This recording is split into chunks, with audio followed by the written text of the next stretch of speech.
বন্ধুরা, আজকে আমি আমের আচার করছি। তার জন্য দুটো আমকে সেদ্ধ করে রেখেছি। আমি দুটো কাঁচা লঙ্কাকে থেতো করে রেখেছি, একটু আদা থেতো করে রেখেছি, আধখানা লেবু নিয়েছি, এতে একটু নুন দেবো, দিয়ে আচারটা করব।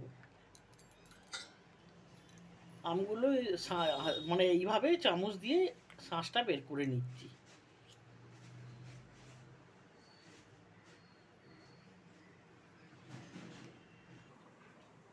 এইভাবে আমি আমগুলো খোসা থেকে ছাড়িয়ে নিয়েছি। এবার আমি মিক্সিতে দিয়ে দেবো।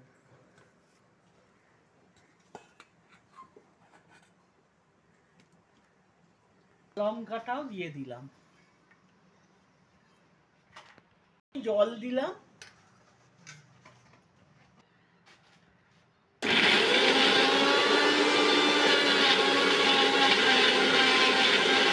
দেখো, এইভাবে আমি আমটা পেস্ট করে নিয়েছি।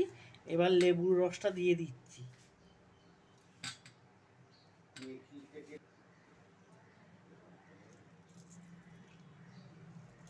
দিচ্ছি